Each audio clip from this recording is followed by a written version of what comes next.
you're really serious about growth, you need to have that visibility into your recruiting funnel. So, really just like in sales, if you think about it, it's not about just one great conversation. It's about those consistent touch points, the intentional follow up, and really that clarity on where people are in the process. So, whether you're using a CRM or spreadsheet, wherever you're tracking this information around your recruiting, the key is really to just create that structure of some sort. So, you should be able to see at a glance who's in conversation, who's stalled out, who's getting close to joining. Really, without that, you're just flying blind and you're likely leaving those great agents on the table.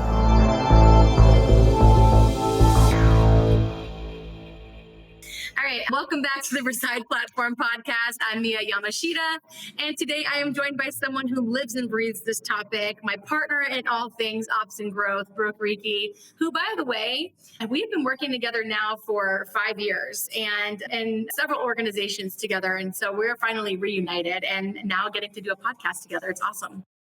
I know. Thank you so much, Mia. I'm really excited for this one. And, not only because like you're one of my favorite people and, you've been such a big part of my career growth and just my growth as a person. But I'm really excited about this one because I really believe that this is where the magic happens. When you're going to give your operations leader that clear ownership of recruiting, production, and retention, that's where you're going to unlock a whole new level of momentum on the team. That is so true. And, we've both worked behind the scenes on dozens of real estate teams now. Honestly, I think it's more. Maybe we might be over 100 now. I know. I was going to say, like, that might be hundreds, actually. Yeah, I think we're in the hundreds. And when ops is aligned and organized and empowered, that's when things start to scale. So let's break this down and start with recruiting. Definitely. Yeah. So I think with most people, when they think about recruiting, they're going to assume that it's just the team leader's job. But honestly, some of the best recruiting systems that we have seen were designed and ran by ops. If you think about it, ops are wired to build those repeatable systems. They're the ones who can actually turn, oh, hey, we should start recruiting into that like real pipeline and actually build that momentum. In my experience, I've seen operations create recruiting dashboards, they automate follow ups, and then they even build that like full agent onboarding experience before that hire is made so they can prepare for when somebody is ready. I always ask, if you had somebody that said yes to join your team right now, are you ready to handle that? Are you ready to take them on? Do you know where to point them? And that kind of operational foresight is what makes your team way more attractive to the right people. So, really, if you're in the ops seat right now and you're listening to this, don't wait to be told to help with recruiting. Go ahead and step in because you're always wanting to expand your team, right? You're always wanting to find those right people. And you just treat it like any other system. Get clear on the goal and then reverse engineer it. So if you're not sure, where to start, I think it's a great place to start by asking, how many agents do we want on our team by the end of the year? And then break it down. How do we get there? How many dials do we need to make to get an appointment? How many appointments do you need to get someone to say, yes, I want to join the team? Not to mention, that's job security. And at the end of the day, this starts with clarity. So if you're listening and you're not really sure like who you're trying to attract, here's a really easy first action step. Build your agent avatar. What is their experience level? Who is the ideal agent on your team? So what is their experience level? Do they value coaching? Do they understand tech? Are they flexible? And then I would also recommend listing 3 pain points that dream avatar or that dream recruit is likely experiencing and then solve for them. Because you most likely have that solve. It's just about finding it. And once you've got that clarity and who exactly you're trying to attract, then it's time to look at the how. So you can take a good hard look at your systems and say, what are we currently doing? Are we tracking those recruiting conversations the same way we would attract a lead or, contact a lead? Do you actually know where agents are falling off in the process? Most teams don't know that information, and that's where that things break down. You might have a great first call, you send them over the info about your team, and then maybe even get like, oh, sounds great. I would love to talk about this more. And then what typically happens is nothing. There's no follow-up. There's no next step. There's no visibility. That person just falls through the cracks. And that's not really a recruiting problem. It's more of a systems problem. And so if you're really serious about growth, you need to have that visibility into your recruiting funnel. So, really just like in sales, if you think about it, it's not about just one great conversation. It's about those consistent touch points, the intentional follow up, and really that clarity on where people are in the process. So whether you're using, a CRM or spreadsheet, whatever, wherever you're tracking this information around your recruiting, that the key is really to just create that structure of some sort. So you should be able to see at a glance who's in conversation, who's stalled out, who's getting close to joining. Really, without that, you're just flying blind and you're likely leaving those great agents on the table. That would be a great fit for your team. Yeah. And I think another thing that's important to mention is that you shouldn't try to do it all. Like, pick one recruiting channel to start. Maybe you're going to lean into events or referrals or targeted outreach, but just commit. And then with that one recruiting channel, build a very simple 30 mini day plan around it. So, for example, maybe you're doing like a women in real estate coffee meetup with 5 hand selected invitees, or I'm a big fan of pick up the phone and dial. And there's really simple CRMs out there. I mean, even within Reside, we have one that is, unique to our team owners that we recommend having your recruit leads inside of, and making calls and sending text messages. And so, pick one thing and run with it. When you try to do all things, it's very likely you're going to be mediocre at best at any of them.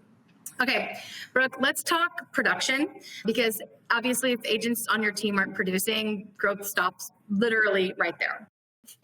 Absolutely. And to get real around it, most agents, they know what to do. They know call your leads, follow up, set appointments, everything that they're hearing on a daily basis.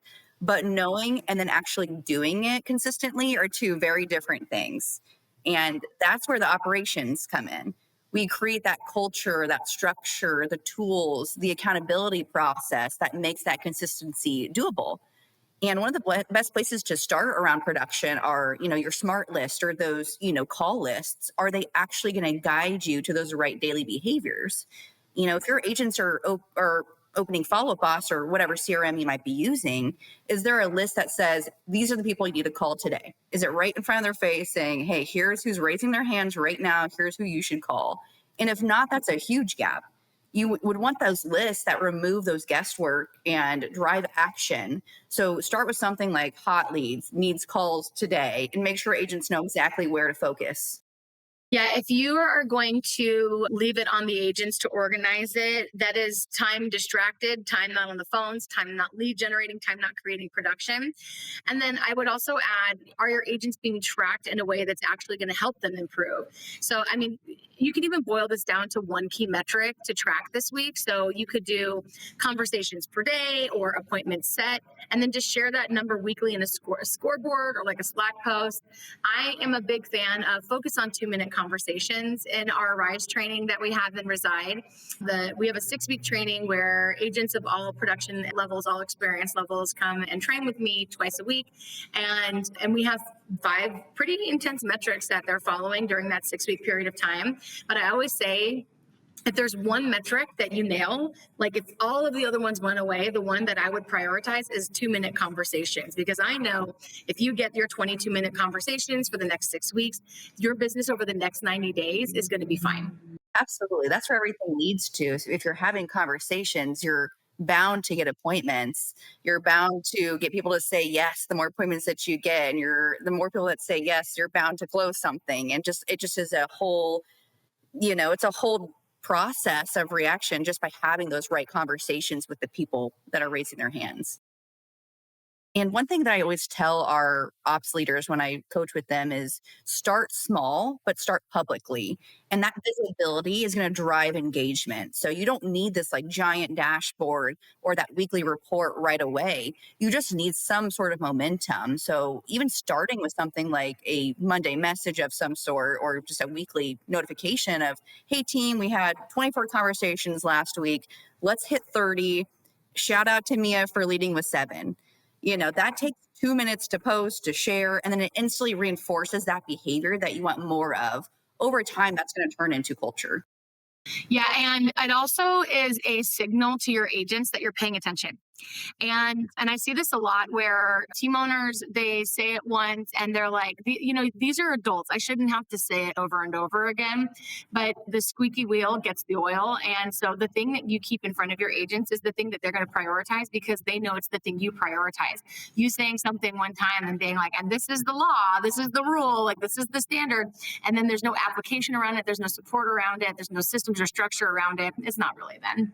Okay, let's switch gears and talk about retention and how operations plays into that. And we know that ultimately retention is where that long-term ROI is going to come from. And this is where I think that ops can really be the big difference maker. What do you think? Yeah, absolutely. I think the key to real retention is going to be making every agent feel known, seen, and then really just supported. Especially we're just in a fast moving, high expectation environment like most of the teams out there right now. It's easy for agents to feel lost in the shuffle, especially when they're not the top producer, they're not getting the main focus. But it doesn't mean they can't be the top producer eventually. That moment agent feels like no one's paying attention to their progress or their struggles, they're going to start looking elsewhere. And that's why, just even a simple, like consistent check in will go a long way. Even if it's just one personal conversation a week, 15 minutes, whatever you can give. And it doesn't have to be like some sort of script or any formal meeting or formal like agenda. It's really just asking, what's one thing that you're proud of lately? Like what's been going well? And what's an area that you feel stuck or maybe you could use some more support on? And then really, what can we do as a team to better support you so you feel equipped to handle, those things that you're feeling stuck in, and also celebrating what they're proud of and their wins.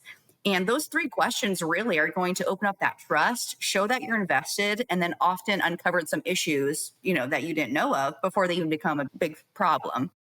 Yeah, and something else that comes to mind with this is how we do accountability, especially as your team starts to scale. It is not very scalable for a team owner to be doing a one-on-one with every single agent on the team. And so I really do like that you simplify that to say like it's even just like a consistent check-in. And I think this is where we can get accountability mixed up a little bit too, is sometimes we think accountability is like this harsh drill instructor approach. And really, like accountability, effective accountability is surrounded by psychological safety. So if you're showing up asking, what's one area that you feel stuck or how can I support you better, like you mentioned, it doesn't mean that you don't hold boundaries or that you don't hold standards, but it means that you're willing to walk alongside them in their struggles and in their wins. I think it's also good to mention that not to assume that everyone wants to be recognized the same way. All right, we've got some action steps here on this. Number one is have each agent complete like a disc quiz or 5 languages of appreciation, or even just reading the voice and the 5 voices and figuring out which one they are. I think the disc is probably the most simple. Figure out who it is that you're working with. And then, just record that preference in your team notes or your CRM and actually use it. If you have someone which by the way, most of the population is going to be a high S. Like we very much value stability, but you're going to, have a lot of high Ds, a lot of high Is. You're going to have some, DCs in the mix. And so each of them might take a different approach in the way they want to be connected with. Absolutely. And I think one more thing that we can remind people of is making that growth visible. So if agents, are wanting to leave your team, most of the time it's not because they're unhappy or you did anything wrong necessarily. It's just because they can't see a future with the team. They don't really know what the next step looks like. And they're going to start to look for somewhere else that next step will be visible to them. And that's why I love creating some sort of, growth roadmap or a 30, 60, 90, or like here's a year's plan or something that it's going to map out what growth on your team actually looks like from a brand new agent that has 0 deals, brand new into real estate, and then becoming that rising star and what it looks like to get, 5, 6, 10, transactions a month. And then maybe even transitioning into like a team leader or like a mentor. What does that look like and where do they want to be? And I think it's really important. That's where it comes in of knowing who your agent is and where their best fit would be. And okay, you want to be a mentor, you be, that's more of their style. Here's exactly how we're going to get you there. And it doesn't have to be, super rigid or corporate feeling at all. It just has to be clear and visible. It should be something that you're talking about in onboarding, you revisit during the check-ins, and then you're celebrating when people are hitting those milestones. which having something like that is very rare in my experience of, hey, here's how we're going to get you to where you want to be. And it makes you really attractive to agents. When agents see that progress and know it's possible, they're going to stick around a whole lot longer. Yeah, I agree with that. And I think it also highlights how critical it is to have systems around that. Like, and then to leverage it. I mean, how many team owners do we work with every single day that are clinging to all of the things? And you really need to let go and empower your operations admin, not only to drive these systems, build these systems and deliver them to you, but to like let them make mistakes, to learn. You know, it's not going to be exactly the way you would do it. Maybe it'll be better. At the very least, it'll be different. But you know, the way that you help and empower them and encourage them to step outside of their comfort zone is where you're going to see growth as well. Okay, let's wrap with this. If you're in ops, you're not just managing tasks, you're actually managing growth. Exactly. You're the one that's going to drive those systems behind recruiting, production, retention. And then when you really do that intentionally, you are creating a scalable, sustainable momentum. You're not just in the background, you're at the center of what makes the business work and it becomes visible. Yeah. So, okay. So this week, why don't we pick one of those action items that we just shared, literally just one, and implement it? Don't try to take on all of them. Small moves consistently applied are going to create massive results. So let that compound effect take hold and do its thing. Yeah. If you're sitting there thinking, like, I don't even know where to start, this is super overwhelming, really just ask yourself, what's falling through the cracks right now? And that's probably where you're going to need that the most. And it's almost always the best place to begin. I couldn't agree more. That is so good. Thanks for listening to the Reside Platform podcast. We are so glad that you're here and we can't wait to see how you take this and run with it. Let us know.